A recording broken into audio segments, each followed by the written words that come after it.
Moradabad association of private schools द्वारा मंगलवार को रामगंगा विहार स्थित MIT कॉलेज में भव्य स्वागत समारोह आयोजित किया गया।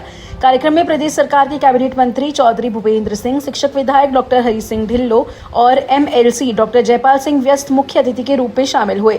कार्यक्रम का शुभारंभ अतिथियों के स्वागत और सम्मान के साथ हुआ। एसोसिएशन के अध्यक्ष doctor Vinod Kumar, secretary Neeraj Gupta, doctor G Kumar और MIT कॉलेज की ट्रस्टी डॉक्टर YP गुप्ता व अनिल अग्रवाल ने सभी अतिथियों को प्रतीक चिन्ह देकर सम्मानित किया। कार्यक्रम का संचालन मैडम आरोही ने किया। समारोह में जनपद के सभी पब्लिक स्कूलों के प्रधानाचार्य और शिक्षक बड़ी संख्या में पहुंचे। एसोसिएशन के पदाधिकारियों ने शिक्षा विभाग और निजी स्कूलों से जुड़ी समस्याओं को अतिथियों के समक्ष रखा।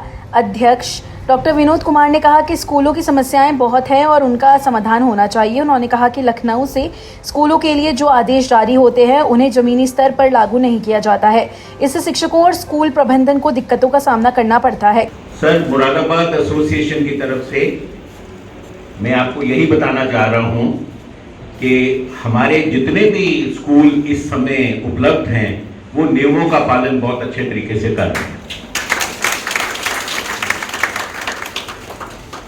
कभी समय समय पर उत्तर प्रदेश सरकार की तरफ से या भारत सरकार की तरफ से या लोकल प्रशासन की तरफ से जिस प्रकार का सहयोग भी होता है उसको हम बहुत अच्छे तरीके से निभा रहे हैं। कोई भी ऐसी चीज नहीं है जो कि किसी भी प्रकार से कोई प्रॉब्लम हो हम उसका फॉलो अप नहीं करते। बट समटाइम सर, कुछ लोग ऐसे हैं जो तरह तरह से भ्रांतियां फैलाते हैं जिससे कि हमें कुछ दिक्कत होती है। इसमें मैं चाहूंगा कि अगर आप हमारी कुछ मदद कर सकें तो मदद करें। कैबिनेट मंत्री चौधरी भूपेंद्र सिंह ने समस्याओं को गंभीरता से सुनते हुए आश्वासन दिया कि जिला स्तर के शिक्षा विभाग के अधिकारियों के साथ बैठक कराई जाएगी और सभी समस्याओं का समाधान किया जाएगा। उन्होंने कहा कि भारतीय जनता पार्टी सबका साथ सबका विकास के मंत्र के साथ काम कर रही है। पिछली सरकारों ने भेदभाव किया जबकि हमारी सरकार ने निष्पक्ष तरीके से विकास के काम किए हैं। उन्होंने कहा कि शिक्षक का सम्मान देश का सम्मान है और सरकार शिक्षकों के सम्मान के लिए प्रतिबद्ध है। मैं आभारी हूँ आप सबका कि आप सब लोगों ने मुझे यहाँ बुलाकर मेरे सम्मान में ये कार्यक्रम आयोजित किया है। आप सब लोगों ने यहाँ उपस्थित रहकर इतनी बड़ी संख्या में डॉक्टर साहब को आशीर्वाद दिया ही है।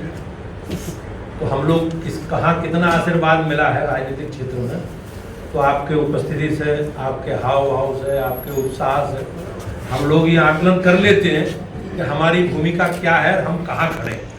तो मुझे विश्वास है आप सब लोगों का आशीर्वाद इसमें। और आज अगर आप देखेंगे तो चाहे शहर हो चाहे गांव हो और खासकर ग्रामीण क्षेत्रों में तो किसानों को सरकार एक निश्चित शासनादेश के तहत बिजली उपलब्ध करा रही है। किसानों को फ्री बिजली उपलब्ध कराने का काम हमारी सरकार ने किया।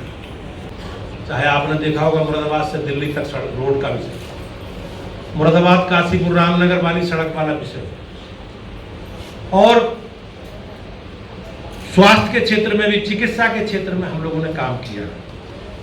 लेकिन धीरे धीरे व्यवस्थाएं बदलेंगी ऐसा मुझे विश्वास है। बगैर किसी भेदभाव के, बगैर किसी दुराभाव के हमने जितनी भी सरकार की योजनाएं हैं, लाभार्थी पर योजनाएं, डेवलपमेंट की योजनाएं, सबको समानता के साथ सरकार की योजनाओं से जोड़ने का प्रयास किया। जिस प्रकार की परिस्थिति आप देखते होंगे कि लंबे कालखंड से भारतीय जनता पार्टी को मोदी जी के नेतृत्व में देश का विश्वास हम लोगों को हासिल है। लेकिन आप देखते होंगे कि एक विचारधारा ऐसी भी जो देश में अराजकता पैदा करना चाहती है, देश में अनिश्चितता पैदा करना चाहती है, लोगों को भड़काने का काम करना। और लोग उदाहरण देते हैं बांग्लादेश का, नेपाल का, श्रीलंका का, और उसके पीछे वही लोग हैं जिनका लोकतंत्र में विश्वास है। जो लोग ये मानते हैं कि भारतीय जनता पार्टी को और मोदी जी के नेतृत्व में जिस प्रकार का आशीर्वाद लोगों ने भाजपा को दिया है, उसके आशीर्वाद में हमारे पास कोई विकल्प नहीं है। तो देश में अनिश्चितता पैदा करो, लोगों को गुमराह करो, निगेटिव एजेंडा चलाओ, समाज को जाति के नाम पे, भाषा के नाम पे तोड़ने का काम करो, लोगों को भड़काने का काम। लेकिन आज हमारी आपकी जिम्मेवारी है, आप सब लोग हमारे बच्चों के भविष्य के निर्माता।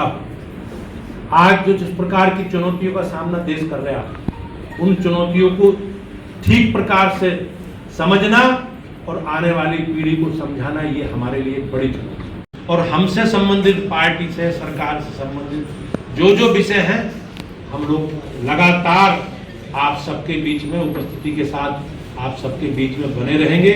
मैं एक बार पुनः आप सबका बहुत बहुत अभिनंदन करता हूँ। इस दौरान आगामी शिक्षक विधायक चुनाव को लेकर भी चर्चा हुई। शिक्षक विधायक डॉक्टर हरि सिंह ढिल्लों ने सभी शिक्षकों से अपील की कि वे आगामी चुनाव में उन्हें भारी मतों से विजय बनाएं। उन्होंने कहा कि हमेशा शिक्षा सुधार और शिक्षकों के हितों के लिए काम किया है उन्होंने, और आगे भी करते रहेंगे। देखिए, मैं धन्यवाद देना चाहता हूं उत्तर प्रदेश की सरकार को, आदरणीय योगी आदित्यनाथ जी की सरकार को धन्यवाद देना चाहता हूं, और धन्यवाद देना चाहता हूं चौधरी भूपेंद्र सिंह जी को। कि 2020 से पहले सीबीएसई बोर्ड के अध्यापक का वोट शिक्षक मतदाता सूची में शामिल नहीं होता था। देश की आजादी के बाद पहली बार आदरणीय योगी आदित्यनाथ जी की सरकार ने, जिसमें चौधरी भूपेंद्र सिंह जी भी कैबिनेट मंत्री थे, उन्होंने निर्णय लिया और हम भी आयोग में गए, सरकार में गए कि हमने कहा सरकार से इस बात के लिए कि हमारे उत्तर प्रदेश की धरती पे ये स्कूल कॉलेज हैं, माध्यमिक के हैं, उत्तर प्रदेश के बच्चे इसमें पढ़ते हैं और उत्तर प्रदेश के बच्चे ही शिक्षक ही इसमें पढ़ाने का काम करते हैं। ये इन लोगों के साथ अन्याय हो रहा, तो मेरा अनुरोध है कि इनको भी शिक्षक मतदाता सूची में शामिल किया जाए। और पहली बार 2020 के अंदर आदरणीय अनिल जी, आप इन सभी शिक्षकों को शामिल करने का काम उत्तर प्रदेश की सरकार ने किया था। तो ये तारीख का काम आपका बहुत जरूरत देश नहीं बल्कि देश में सबसे ज्यादा वोट से चुनाव जिता के भेजने का काम आपने किया, ये श्रेय आपको 51% वोट है। इस बार तो वोट ही आपने बनाया सारा, इस बार आपको पुनः इतिहास बनाने का काम करना है, आशीर्वाद देने का काम करना है। मेरे कुछ एजेंडे हैं, मैं निश्चित रूप से, जैसे एजुकेशन एक्ट है, बहुत महत्वपूर्ण एजेंडा है, स्कूली वाहन है जो 15 वर्ष में तोड़ फोड़ करने का काम करते हैं, और बहुत सारे मुद्दे हैं, उनको हम सदन में रखें। कोशिश होगी हमारी कि शिक्षा का अच्छा स्तर करने का काम हम करें। एक अच्छी शिक्षा ऊपर हो जाए तो मैं फिर कहता हूँ तभी हम संस्कारवान अपने बच्चों को बना सकते हैं। अच्छी शिक्षा की वजह से ही हम आगे बढ़ सकते हैं। बगैर शिक्षा के दुनिया में कुछ भी नहीं है।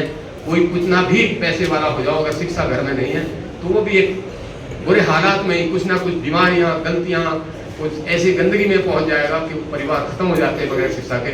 जिन आप देखो बड़े बड़े लोग अक्सर बच्चों को शिक्षा के लिए बाहर भेजने का काम, जवाहरलाल नेहरू, मोतीलाल नेहरू के अकेले बेटे थे, अच्छी शिक्षा दे सकते थे, लेकिन कहाँ भेजा?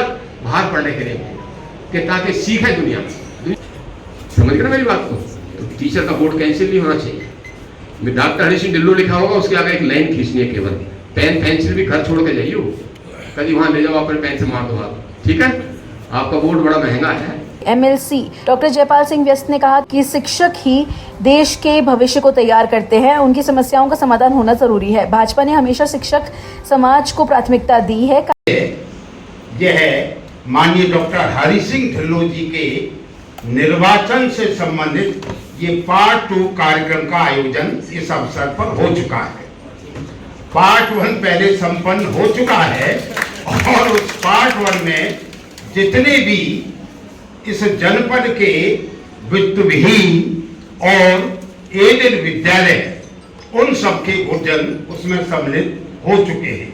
सीबीएसई और आईसीएसई के यह, और उन्हीं के साथ में जो हर समय पर माननीय ढिल्लों साहब के चुनाव के लिए एक टीम वर्क के रूप में जुड़े रहते हैं, वह सभी महानुभाव यहाँ पर उपस्थित हैं। कार्यक्रम में शिक्षा से जुड़े मुद्दे, निजी स्कूलों के विकास और नीतियों के क्रियान्वयन पर विस्तार से मंथन किया गया। अंत में सेक्रेटरी नीरज गुप्ता ने सभी अतिथियों, शिक्षकों और पदाधिकारियों का आभार व्यक्त किया। कार्यक्रम में बड़ी संख्या में स्कूल संचालक, प्रधानाचार्य और शिक्षक उपस्थित रहे। और दूसरा, हमारी बहुत समस्याएं हैं, आप